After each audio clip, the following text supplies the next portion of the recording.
We are a podcast for product marketers and B2B SaaS who feel misunderstood of what they do. From someone who truly gets what you do and basically help you feel less like a misfit, being unignorable in your role.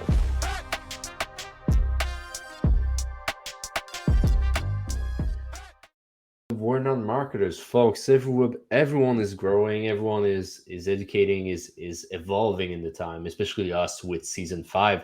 Today we have a very, very interesting guest for us, someone who's in the same space, someone who's lived and is still living the same struggle and situation that we've been through. But before I'm introducing him, again, like, it's a new season, everybody got to have like a big reminder of who we are. So I'll pass the mic to one of my co-hosts, Zach.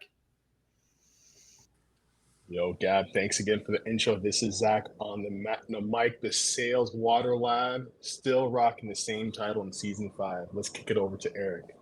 Yeah, Eric Holland, what's up? I'm the Franken marketer of the group, and I wouldn't have it any other way. We definitely have an awesome guest for you. I think it's our first redheaded guest, actually.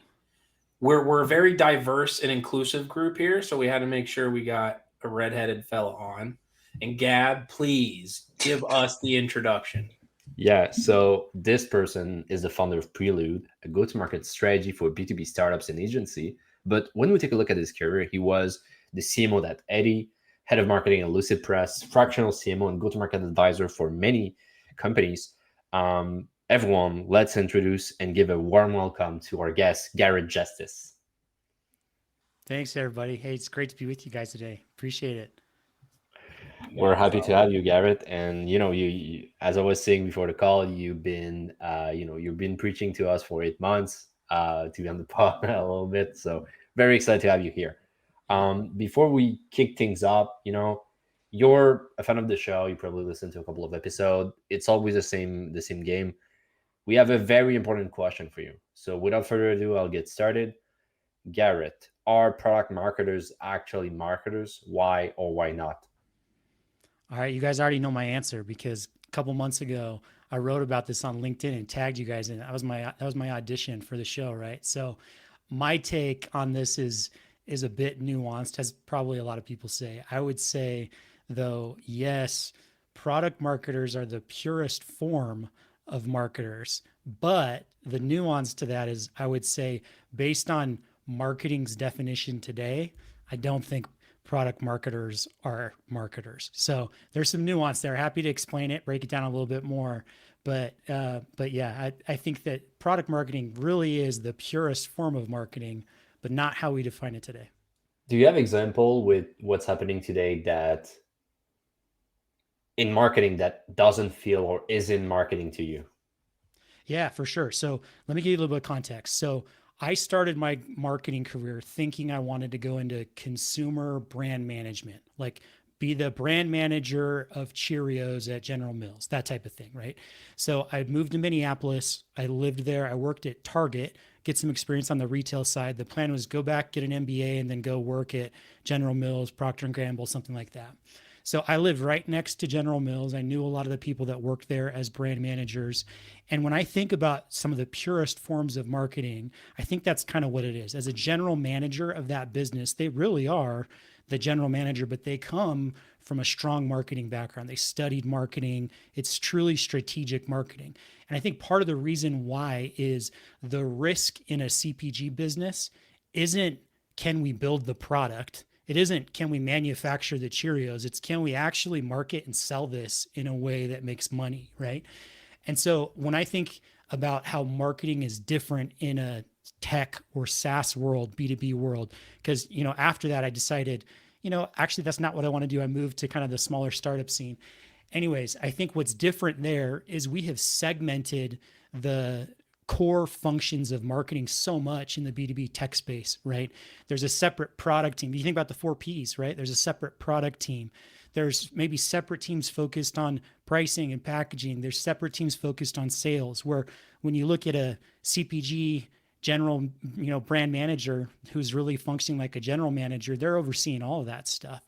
So I think it's interesting, but I'd say today we're also seeing a shift with AI, where in the past, tech companies, the big risk is, are you building the right product? And it takes so long to build the product. But I think we're seeing a shift with like some of the AI stuff coming out, where we're moving away from that. The risk isn't can you build the product anymore. It's can you market it? Can you sell it in the right way? So anyways, full circle there, but I think it's kind of interesting just with that context. You lived in Minneapolis? I did. Yep.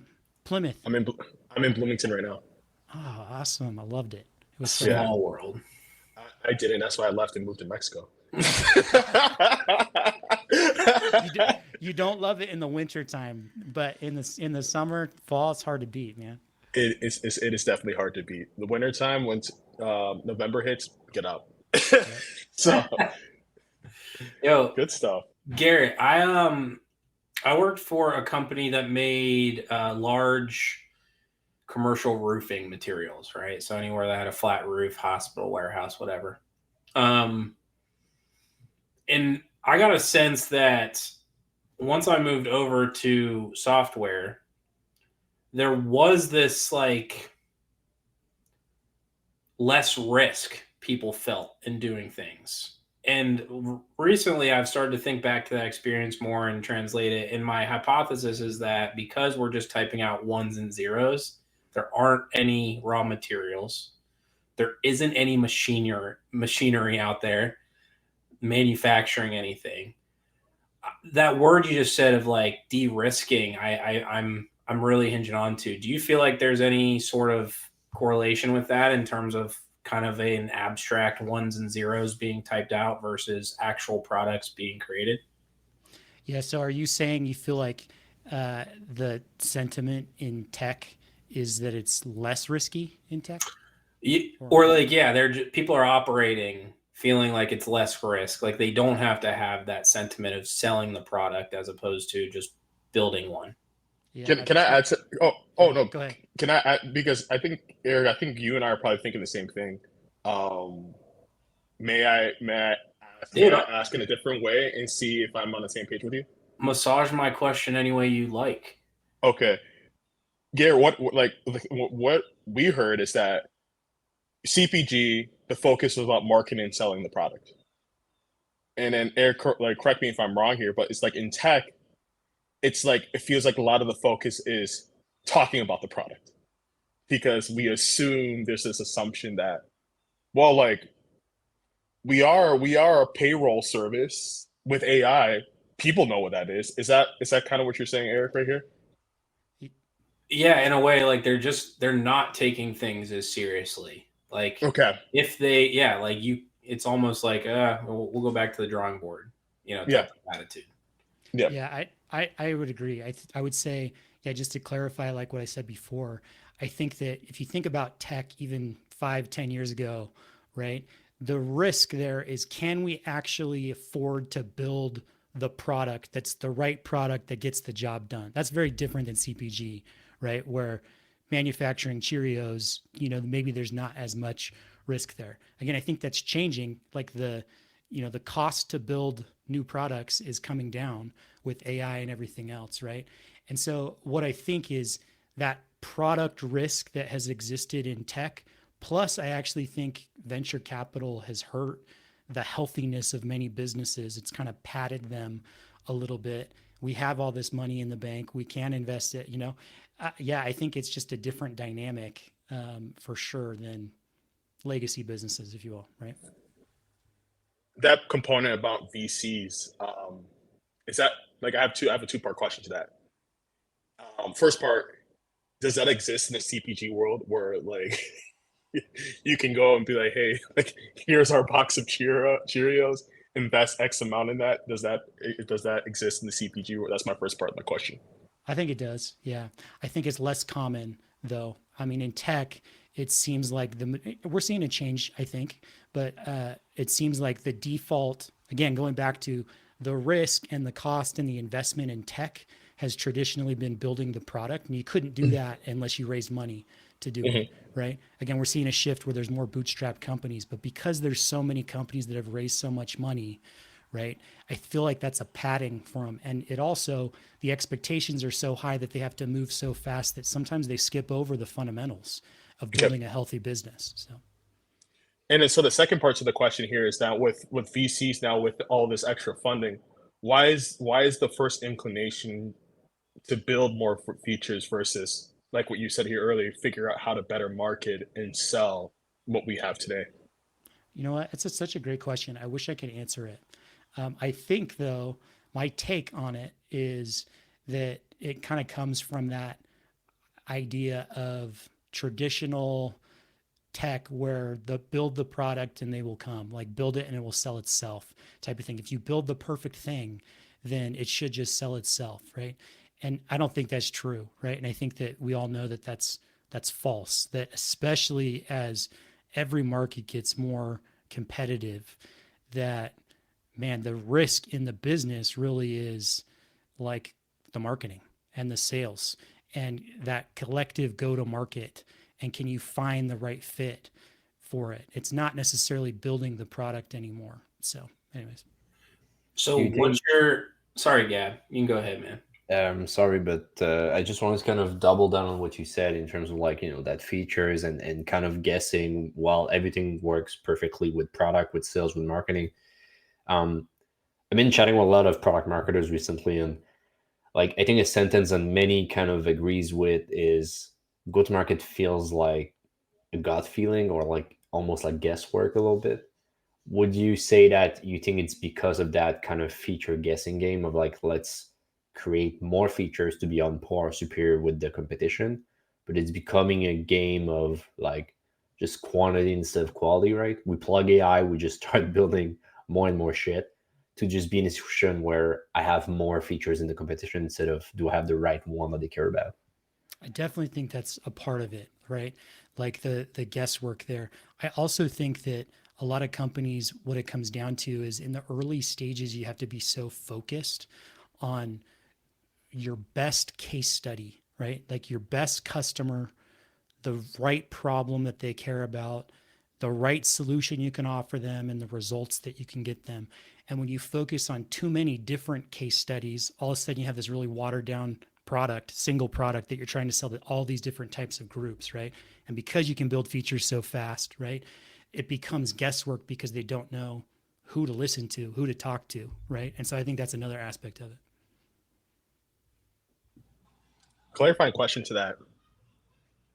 Is it guesswork or is it burnout?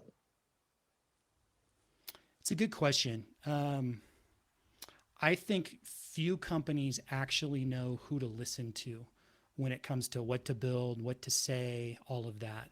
Sometimes that is they're moving too fast and need to slow down. Sometimes it's they actually just don't talk to anyone, and then it is guesswork in that instance. And so I've seen both of those play out with companies that I've worked with. So okay. The reason why I asked that too, because as you're talking about this, I think a lot about like exercise. Like, it's January 2nd, New Year's resolutions fresh out the gate, and like I haven't been to the gym for the last 7 months, and I want to do everything. And because I want to get fast results, I want to hit every single area. But by day 4 or 5, like your body's just tanked because like you don't have a clear plan, like you're not like measuring like with clear focus. So like that's when you were explaining that, Garrett, that's what came to mind for me. yeah, absolutely. I think there's a lot of correlations with that and how a lot of startups are run today. Okay. And so Garrett, we got a little game we wanted to play with you. You feeling like playing a game with us? I'm ready. Bring it. That sounds so creepy. Well, I intentionally used a tone of voice that made it sound a little creepier. You should have the mask from Saw. You want to play? No, not that. Not that kind of creepy. More like I got a man I dropped. All right. Our first thing, Garrett, just drop your pin and your location and give us a few days. So, Garrett, we actually came up with this for Anthony Pieri back in season 1, and we modify it, for everyone's specific needs. So the rules are pretty simple. We're going to force you into a little phone booth situation. We're going to ask you an uncomfortable question with 2 equally uncomfortable answers. There is no C option. There is no pleading the fifth. And then you have to pick whichever one that you'd have to live with. All right. Okay. Love it. Cool. So let's get started. Tomorrow you could ship the tier 1 launch, but only have a press release ready, or delay it by 6 months and let the founder grill you every single Friday before you end your week. Oh man, so hard. I'm going to delay it 6 months. Just going to take the Friday I'm just abuse. going I to like take it. it. Yeah. That's strength. I love it. All right. So would you rather run a live demo for 500 prospects on a product you've never seen before, or do that same demo with 500 prospects with only sketchy Figma mockups that you are familiar with? The latter. Yeah. Sketchy Figma mockups. Ooh. I would have actually probably taken that one too, if I'm being honest, but it was tough for me. All right. So would you rather not see your messaging show up on any of your marketing content, or not see your messaging show up in any of the sales calls? I'd rather not see it show up in any of my marketing content. Huh. We normally don't ask for context, but I need a little context on why you picked that one. I think marketing and sales messaging is different, but if you really want to get to the heart of where good positioning starts, it's often in sales calls, in my experience, right? Like that's where so much of good marketing messaging flows out of. So if you start there and nail the sales messaging, it becomes a lot easier to nail the marketing messaging later. So, all right, folks, you hear that? Start with sales, not marketing, with your messaging. All right. Would you rather rewrite the website copy 15 times to make the C-suite happy, or just let them do all of it and not have your opinion in it at all? that is a hard one. And both painful. I'd probably rewrite it 15 times. You just need a little bit of Garrett in there. just a little bit, so I can take what they say and hopefully make it a little bit better. Love it. All right. This is a asset delivery. Would you rather be stuck doing only battle cards every day, or only building one-pagers? One-pagers. Nice. At least you're not like Gab. We only give him slide decks to do. And we got 2 more here for you, then we'll get you back to some more serious convo. But you've got a product, a big product launch coming. Would you rather send a release email with one typo that everyone's definitely going to notice, or reread that email 5,000 times before finding the typo yourself to correct it? I'm going to go with the first one. I've done it before. I think many of us have, and it sucks, but it's probably less of risky than we think it is in the moment. So I like that answer. I'm gonna shoot first, ask questions later myself. And last one: would you rather get Slack pings from 50 sellers all day, every day, or instead host a daily 2-hour Zoom where those 50 sellers get to vent without a mute button? Ooh, interesting. I think I would host the Zoom. Yeah. Yeah. Keep some focus for the other 6 hours of your day. Yeah. Give me All some right. time to breathe. All right, Garrett, you can unhook from the torture chamber, and we appreciate you having a little fun with us while we got you loosened up for the rest of this. So, Garrett, I think, we're definitely, the point of our show is more like, we would love to be in the marketing boat, but kind of similar, you put it in a great way. It's strayed very much from what we believe the core marketing, the OG marketing is. Why do you think that shift has happened, and why have we strayed so far from the path? Yeah, I talked about this a little bit just at the top of the call, but I think it's the segmentation of disciplines that exists in tech, right? That you have full departments dedicated to product, to sales, to separate to marketing. So the segmentation there between different departments and disciplines that really need to be working tightly together, I think is part of it, right? That because of that, marketing in tech has, traditionally just been about promotion instead of the rest of the 4 Ps. And I think really good marketing has to be about more than promotion.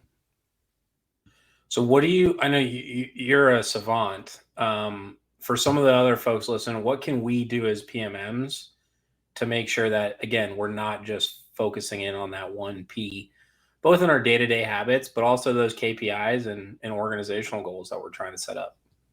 So I was thinking about this actually a little bit recently, and there have been a lot of companies that have, promoted, and thought leaders that have promoted the idea that the CEO needs to lead go-to-market at every company, right? As a company grows, though, it doesn't mean that they can actually be in the weeds. But if you think about that, if the CEO were to have a go-to-market chief of staff, if you will, someone who was like the right-hand person who could be cross-functional and guide strategy, I don't know if there's a better prepared person at most companies than a product marketer, right? And because of, that's the type of person you need to be. So even if you're not in that role, you need to create that role yourself. You need to be completely cross-functional, work across all of those teams and groups, right? And be kind of the glue between them all, right? And if you can make that your role, that's when you become more effective. I love the way you put it. Chief of staff to the CPO is very clear and is explaining exactly what you should be, right? It's the right-hand person to just make sure that, you understand and you bring that market context to make sure that go-to-market isn't a messy flop, Yeah.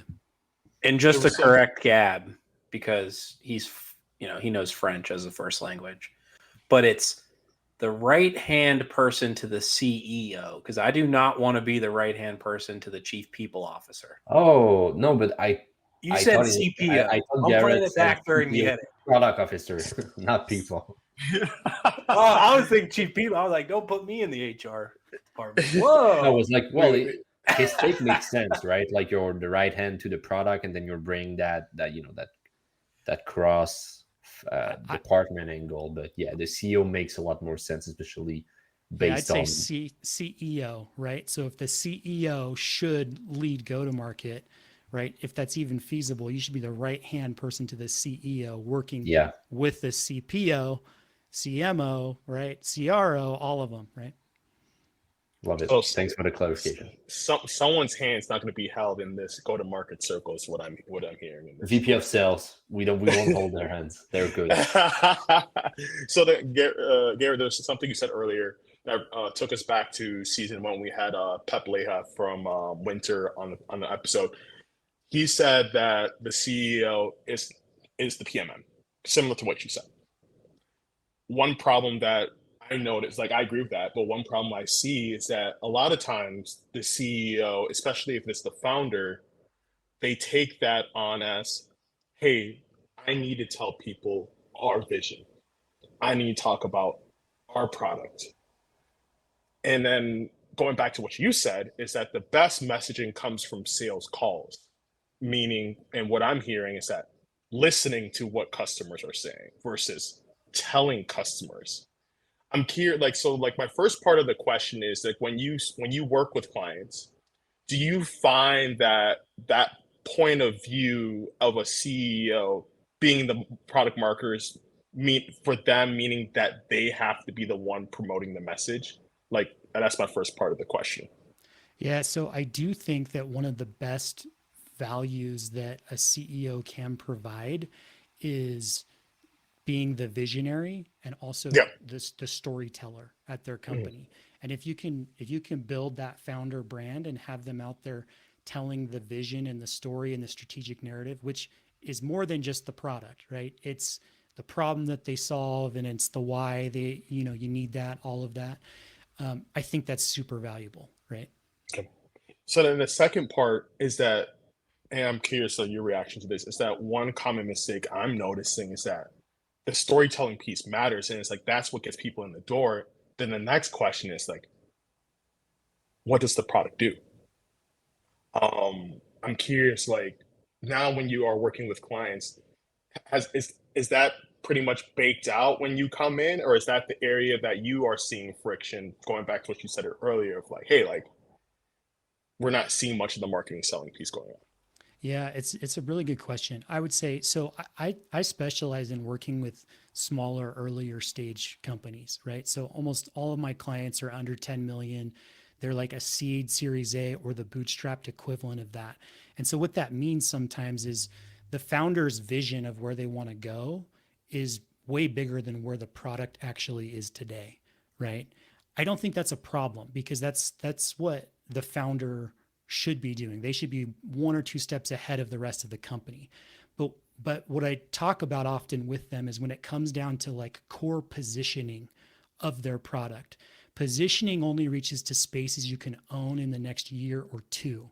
It's not necessarily the same thing as your big picture vision, right? And so when it comes to positioning your product, you have to be really clear about what it does and spaces you can own in the next year or two. That's it.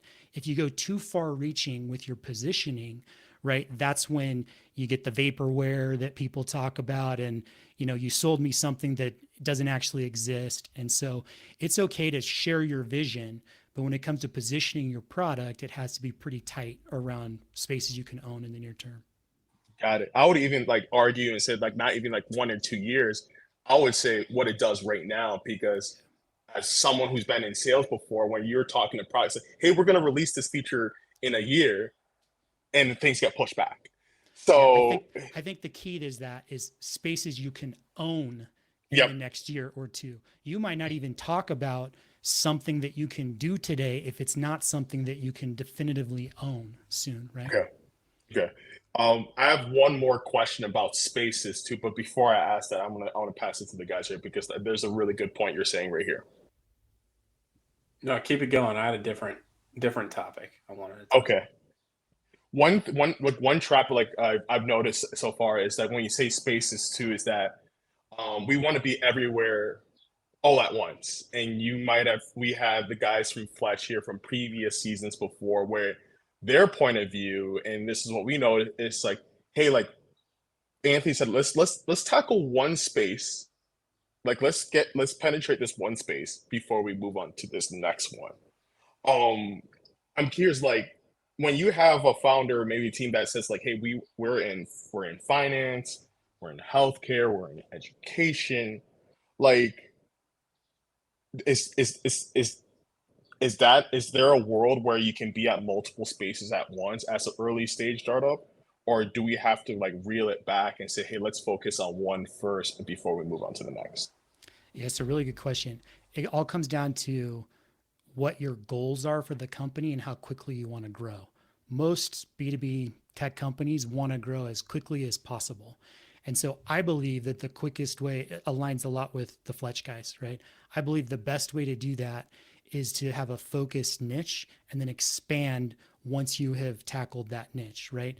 As a rule of thumb, I think this was actually from April Dunford, where I found this. I might be wrong about that, but as a good rule of thumb, which I agree with, if you're under $1 million in annual revenue, you probably only have the internal resources to focus on one unique customer segment, like one complete case study of person, problem, solution, results you get them, right? If you're under 10 million in annual revenue, you probably only have the internal resources to focus on 3 unique ones. And most companies are going after way more than that, right? And so when you really tighten and focus on building that customer acquisition system for one, then you can expand to the next one and you do it systematically over time. That's the fastest way to grow that I've seen. Do you have to do that? No, there are companies that don't do that, but usually it inhibits their growth. It doesn't help them. Interesting question, because I've been thinking so much about that recently, probably over the last month. How much is AI going to change that point of view? Because I very much agree with it too. Like when you're small potatoes, figure out something that you can own and dominate that until you hit that milestone, and then maybe work on opening up shop in another segment.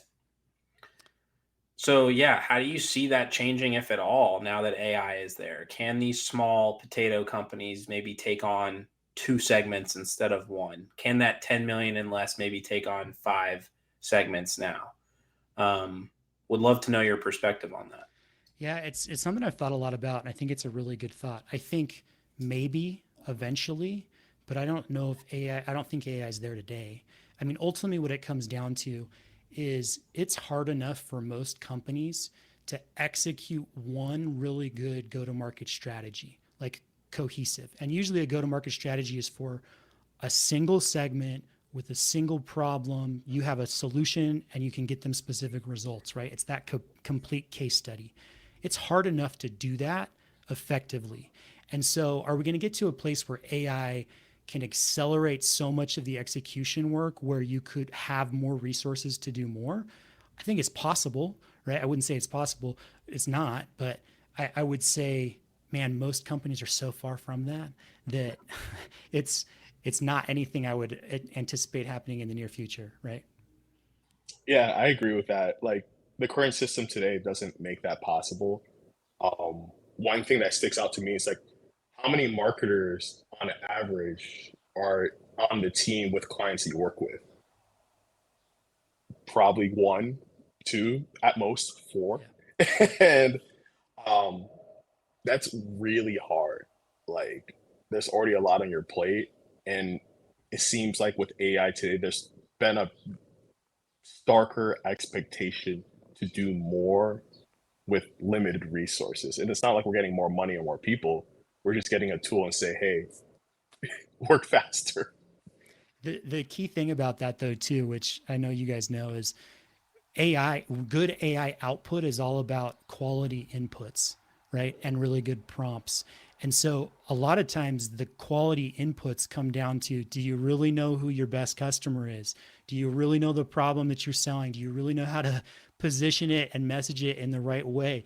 And if you don't have those foundations baked in, it doesn't matter how fast AI can pump out crappy content or personas or whatever it is to help you. It's not going to actually help you grow, right? I love what you're saying there, Garrett, too, because it's like I spoke to a client about this before because the situation was that they were wanting to rewrite their homepage and they're like, well, look at what AI like gave to us. Let's like use that. I was like, that's great. I know you're under a lot of pressure. But using AI to move faster is no different than going to a gym and say, this is my first time doing deadlifts. I'm gonna do this really fast. Like your form could be off, you could be more likely to hurt yourself. That is no different with AI today. I was like, just because you're moving fast doesn't necessarily mean that we're hitting all the right spots that we need to hit. Yeah. And I think AI is not the problem. It's the lack of quality inputs. Cause like I'll do positioning and messaging projects where I'll leverage AI, but it starts with like customer interviews and team conversations and bringing all of that together. And then AI can get you pretty far and then you can do some cleanup and editing. Right. So again, it's not the tool, it's about those inputs. Yeah, exactly. We've got the Wikipedia problem. We're sourcing Wikipedia as our authoritative source, but it could be someone in their basement just putting random crap online and you're sorting it. So, Hey, But Gab, do you mind if I ask Garrett to share a story? no, go ahead. Cool.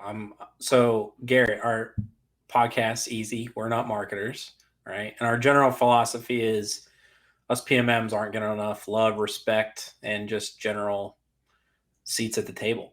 So could you tell us a time when you either felt like not a marketer or weren't really getting that respect and seat at the table at your role? Yeah, absolutely.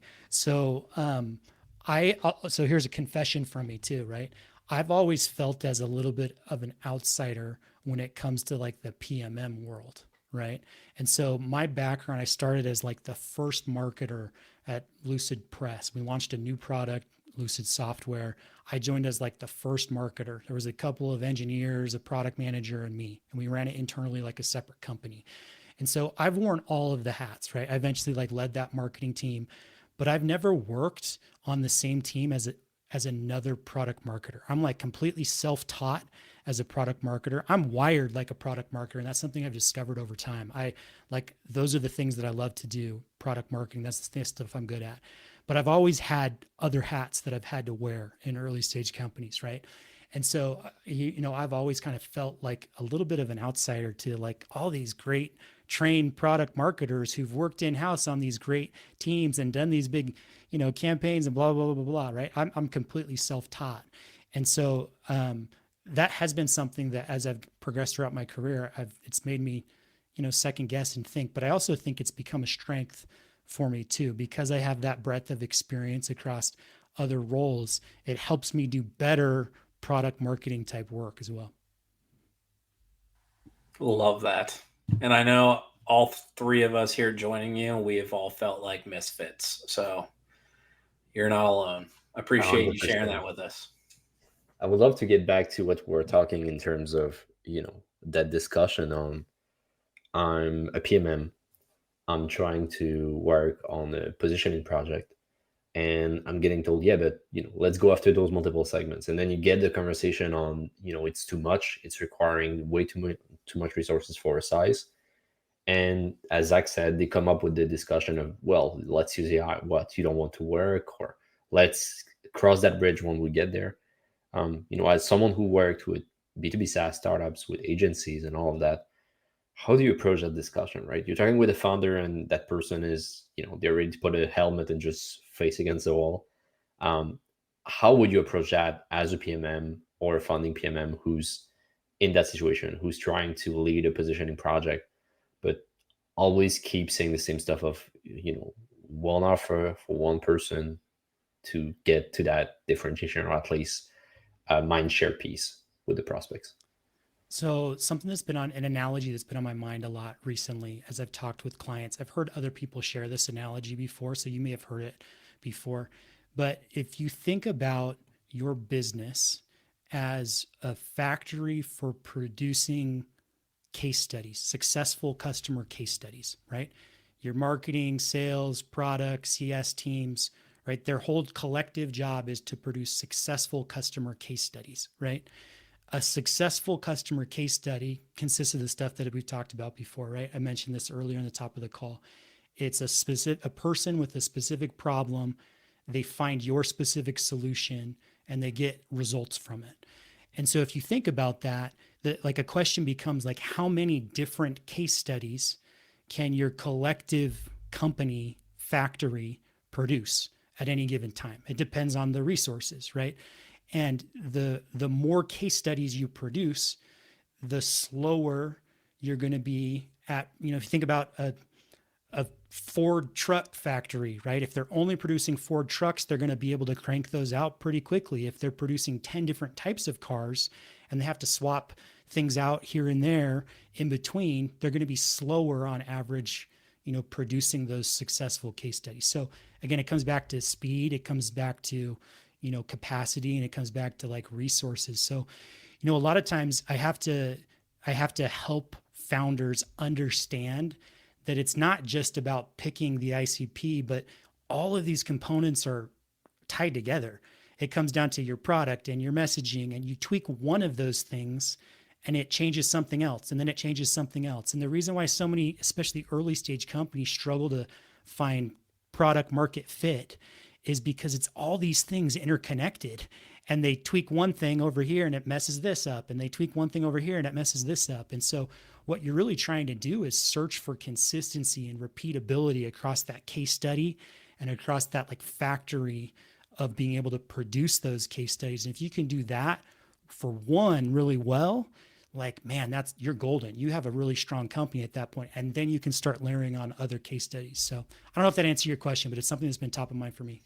It does. I think it's a nice way to put it, right? Try to show patterns of, hey, if we have to work on this, at least let's think about repeatability on how we can apply it further into the business.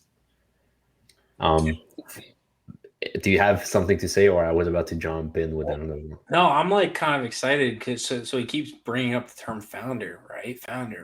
And I know we all still don't know how to work with founders appropriately. Well, we became them, ultimately. So we're part of the problem, but yeah. And I know it's a conversation that I even had last week with someone when they were like, I can't get this across to my founder. I'm trying to have this conversation. Do you have any like secrets or any tips that any PMM would love to hear, and how to work with their founder personally on an in-house role, or of course all of us fractionals who are trying to deal with founders that we might have just met last week on a DM? What are some of the things that you're able to do to kind of break through that and help them see the light?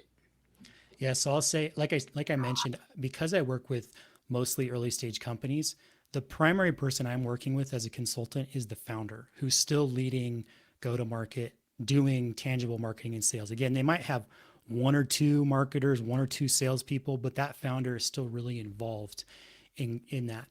Secretly, I have a secret mission to help more founders understand what good marketing and sales and go to market looks like, right? I've worked for some founders in the past who get it, and man, it's awesome working with them. And I've worked for some who just don't get it, and they think marketing is just promotion or whatever it is, right? And so secretly, I kind of have that mission. And so as I've worked with a lot of founders, I think one of the things that helps a lot is understanding at the end of the day that a founder doesn't care about the distinctions between marketing and sales and different product and teams. They don't care about any of that. They care about growing the business and growing revenue in the business, right? And so you have to speak their language. And if you can speak that language well and you understand the metrics of and financial metrics of business, and you can help them understand how whatever you're doing as a product marketer is going to help impact the bottom line. It might not be right now. It doesn't mean immediate revenue, right? There's long-term revenue impacts as well. But you have to be able to speak their language and help them understand that, hey, this is overall going to help us build a healthier business that will eventually grow revenue. I think that's the thing that's helped me at least the most is when speaking with founders, is helping them understand, you're at a stage, you got to slow down a little bit and get these foundations locked in, or now we're at a stage where we can accelerate because we know what to do. That's just speaking their language helps a lot. One clarifying question for you is that I feel like I make this mistake all the time. When we speak about founders, we put this in one composite group. You said earlier that, hey, there's founders who get marketing and there's founders who may not get marketing. On that latter camp, like, how do you navigate those ones who don't get marketing, and on a deeper level, who, like you said, dismiss marketing and that like minimize the function? Because the reason why I'm asking selfishly is that I've worked with some leaders where it's like, it's clear the help is needed, but they dismiss your guidance. They dismiss, like, they take the seat away from the table. They say, hey, you go sit over the kids' table right there, and you just go color and tell me when you're done. So I'm curious, like, what are you doing in these situations, Garrett? Are you walking away and say, hey, I'm not going to work with you guys? Like, you're not a fit for my business? Or like, or what are approaches maybe for some like fractional marketers or in-house marketers who are just working under founders who's not, it's okay if you don't get it, but if you're not willing to work with us here, how can we move forward? Well, one of the benefits of being a consultant is you get to pick who you work with, right? And so truthfully, the last couple of years as I've done consulting, I have seen definitely there are some founders who come and say, I just need leads right now, get me leads, right? And they're not a good fit for me to work with. And there are some that come and say, I know that there's stuff broken here and I don't really know what it is or what to do. And it's going to impact lots of things, but I'm willing to put in the work, help me figure this out. Those are the ones that are a better fit for me. So, as a consultant, like that's a benefit. When you're in-house sometimes, right, you're already in a full-time role, you are working, you discover that you're working for a CEO that minimizes marketing. That's not as easy to do, right? And so, but I would say long-term, as a product marketer, I would prioritize working at companies where the founder gets it and where they value it, right? And if not, I would, in the long run, look for other companies where you can find that. In the short term, if you're working at a company where that's the case, then what I'd probably try to do is, again, get wins that they see as wins in their own language, right? Which really a lot of times comes down to like revenue. It doesn't have to mean short-term revenue, but you got to show the impacts of your work and how it grows revenue for the business. And if you can do that, sometimes you can start to win over some of those founders. If not, I would move on and try and find someone who gets it, you know? Quit your job. Eventually, right? Exactly. Too. There's one thing that you said here, Garrett, that I think that's really, I think I mulled on a lot and I struggled on, and I still do, is that sometimes like our work doesn't directly connect to revenue. Like, let's say for instance, like you are building out a new web page to talk about the product use cases. I think like I think we can show like, hey, like this is how much traffic is generated, but then it's really hard to connect the dots to that revenue piece. And I'm not saying like, so I'm curious, like, it's like, I think where I'm trying to say is that like for marketers who are trying to connect to revenue, but let's be real, like web traffic doesn't connect to revenue. Like it could be an input, but like how do you help educate like a founder in that situation? Say, hey, like marketer, like or founder, like yes, like you're not going to see revenue here tomorrow, but here's how this work is laddering up to the vision that you want to see. Yeah, it's a really good question. It's honestly, it's one of the reasons why I have discovered that I like working with early stage companies, because you can have such a bigger impact. They're not doing as many things when it comes to marketing. So when you put out this campaign, when you do this or that, and you see an impact in terms of like more leads coming in, you know they're probably correlated because we're not doing anything else, right? And so like I like seeing that impact for marketers that work at larger companies that are doing tons of initiatives simultaneously. It can be a lot harder to kind of suss that out and like, did this actually have this impact? But I would look for some of the smaller wins along the way that can kind of prove that you're on the right track. So, you know, for example, are you talking to the right people, right? Are you reaching them? Like if you have a podcast, right? Are listeners to your podcast your ICP? If not, then something's broken there, right? Are people actually consuming your content who you would ultimately eventually want to sell to? If you're creating, you know, sales materials, one pagers, are salespeople actually using them? And do they actually find value in them? A lot of times it comes down to like just going and asking them, right? And if they're not using them and they're not finding value in it, then find out what would be better and what else you can create for them instead. So I think it's finding those small wins that you know might be still one or two steps removed from direct revenue, but are indications that you're on the right path and doing the right stuff.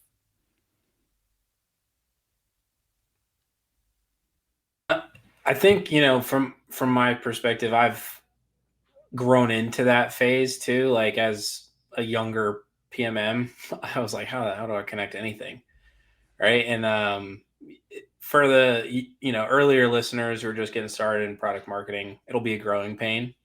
But anyone, I'm sure Garrett wouldn't mind getting a little DM and hearing how they could connect, learn how to make some more impact on the business. So guys, we're getting towards the last several minutes here of our hour with Garrett. Are there any other big questions you wanted to run by him? I have one. So, you know, we talked about lots of stuff today, and thank you, by the way. I think it was an awesome episode. But if we think about messy go-to-market execution, especially in a startup context, what key tips would you advise product marketer to pay attention to? And by that, I mean, what do you think they should keep doing, start doing, or stop doing? Yeah, it's such a good question. And it's a loaded question we could probably talk about for a whole episode in of itself. But I would say what I have discovered in working with earlier stage companies, which I think is true across the board, is oftentimes, you know, we face a go-to-market challenge like, how do we grow revenue? How do we get more leads? And we think it's about channel execution, right? As founders, sometimes as marketers, we jump straight to, well, let's run more ads. Let's do more SEO. It's the execution of marketing. And what I have found time and time again is that usually when something's broken, when it's not working, when it's messy, it goes back to like the foundations. If you don't know exactly who you're selling to, what exactly to sell them and how to position it, which channels you should optimize for and why, right?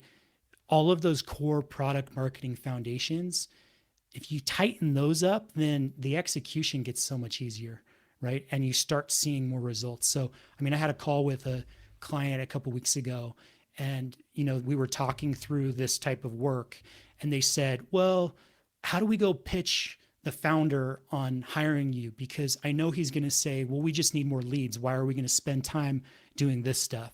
And I kind of explained this idea to him that, you know what, when stuff's not working, you feel like you need more leads. It's usually not about running ads or anything else. It's about, do you have tight, cohesive, clear foundations? And, you know, the leader was like, who actually comes from a sales background. He's like, yeah, you nailed it. It's true. That's exactly right. And that's exactly what I'll tell him. So that's at least what I've seen, is it comes back to like those core foundations and making sure that those are cleaned up. And then everything else that feels messy gets a little bit cleaner after that. That's good. I also love it how people directly ask you, how can I sell you internally? That's great. Sometimes you get lucky, you find good people, good prospects, right? Well, cool. Garrett, this has been an awesome hour together, man. We always like to give you a chance to promo anything you got coming up, while also letting people know where to find you other than the classic LinkedIn. So, yeah, you got any shout outs that you want to let our audience know about? Yeah, appreciate it. This has been an awesome conversation, guys. So I am active on LinkedIn. Hit me up there whenever. Happy to answer any questions, help any way I can. I also write a Substack newsletter. It's called GTM Go-to-Market Foundations. You know, you probably heard me talk a lot about that stuff today. So that's stuff I think about, right? And so I'd love to connect with you there as well. So yeah, feel free to reach out if you have any questions, and I'd love to chat. So thanks for having me on today, guys. It's been an awesome conversation. Thank you for being here. Thank you. Yeah, man. And this was our like first real conversation where we talked about like go to market in a way that I don't feel like sounded like word salad. So for all of our listeners, you now know where to go when you've got the inevitable question, what does go to market mean? And how do I talk about it internally? So thanks for joining us on another episode of Gab, tell them. We're not marketers. Yeah. We'll see you next time, everybody. Thank you. Listening to We're Not Marketers. If you liked what you heard, please subscribe, review our podcast, and share this episode with other PMMs. Thanks again, and see you soon.